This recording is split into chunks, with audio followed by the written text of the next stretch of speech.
Queridos, vamos à palavra de Deus?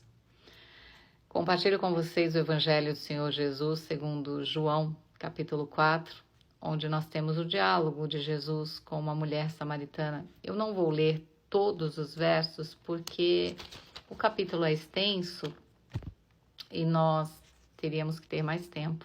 Então vou pedir que você leia em casa depois, é importante, tá bom? Eu vou utilizar apenas alguns versos onde Jesus diz assim, a partir do verso 13. Quem beber desta água voltará a ter sede, mas aquele que beber da água que eu lhe der nunca mais terá sede.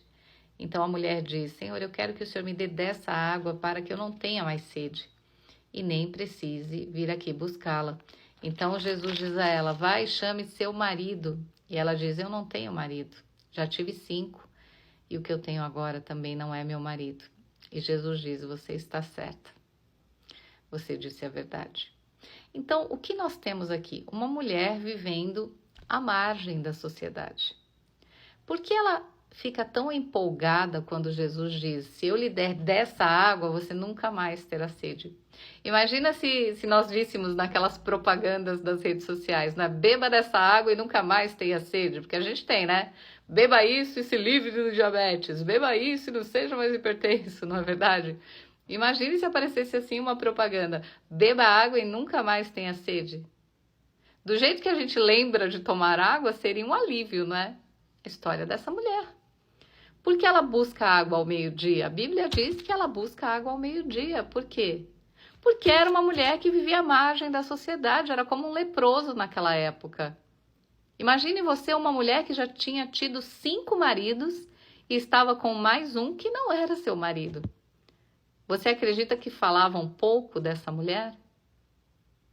Pois é. Essa mulher samaritana pertencia a ao grupo mais desdenhado, né, aos olhos de todos. Inimigos dos judeus. Ela vivia uma situação muito vulnerável e ainda tinha uma vida, né, sentimental complicadíssima. Então, a questão dela aqui é que ela tinha tido 5 maridos, não é? Nenhum deles permaneceu com ela. E o último, o 6º, também não queria se casar com ela. É triste? É. Parece história que está só nos quadrinhos ou na Bíblia? Parece, mas não é. Quantas pessoas vivem situações parecidas ainda hoje? Quantas pessoas se unem, vão morar junto, não é? Hoje tudo é muito moderno. Vamos morar junto, vamos. E quando um insiste, vamos casar, a gente já está aqui há 10 anos juntos. Não. Não. A pessoa quer morar com a outra, mas não quer se casar com ela. Sinceramente, eu não consigo entender isso. Porque se há em uma das partes o desejo de se casar, não é? Para alguns, a questão envolve o social, não é? A questão para outros envolve dinheiro, mas para outros envolve o espiritual, o desejo de fazer as coisas como a palavra de Deus ensina. Muitas pessoas acabam se unindo, indo viver juntas, sem se casarem, não é? E eu não estou dizendo que as pessoas não devam fazer isso, cada um faz da sua vida o que quer, né? Mas algumas pessoas, depois de estarem juntas, acreditam, né? Eu já ouvi várias pessoas dizerem isso, que isso não seria certo para elas gostariam de acertar as coisas, se casarem, né? Então, se elas pensam assim, devemos respeitá-las. Mas a gente ainda enfrenta algumas situações onde há rejeição. Eu sinceramente, eu não consigo entender por que uma pessoa serve para viver com a outra, mas ela não pode se casar com ela. Então, eu imagino como era sofrível a vida desta mulher.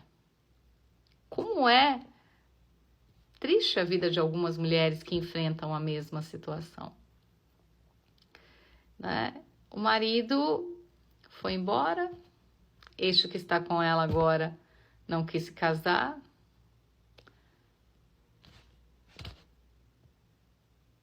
Então, quem pagava o preço era ela. Porque era ela que tinha que buscar água ao meio-dia. Ela que tinha que se esconder dos fofoqueiros de plantão. E aí Jesus chega e dá a ela uma oportunidade, né? Eu vou te dar a água para você nunca mais ter sede.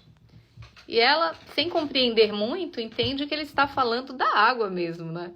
Mas não, ele está falando da vida. Ele está falando de uma nova perspectiva. Ele está falando de um amanhã vivido com dignidade.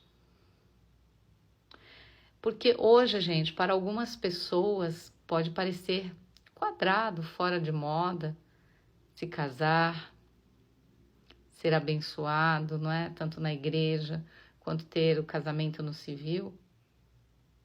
Mas para outras não. Algumas pessoas levam isso a sério, eu levo isso a sério. E eu acredito que um casamento, ele deve unir um homem e uma mulher de forma que um possa entender a necessidade do outro.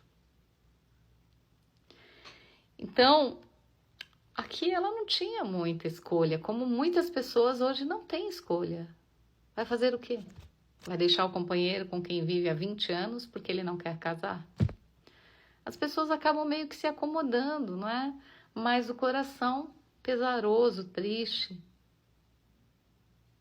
Muitas pessoas chegam a se arrepender de terem iniciado a relação desta forma. Mas a boa notícia é que Jesus pode mudar tudo, não é? Ele continua oferecendo a mesma água. Existem muitas pessoas que pensam que Jesus não pode cuidar de nossa vida sentimental, mas ele pode. Ele pode fazer tudo ficar novo. O desejo de Deus é que as pessoas se unam em matrimônio e que vivam bem. Deus não quer que hajam divórcios, mas nós sabemos que as situações são complicadas, às vezes é necessário. Eu não estou aqui para julgar ninguém, mas aquele que desejou em seu coração um matrimônio, que desejou se casar e permanecer casado, quando encontra ou tem que enfrentar esses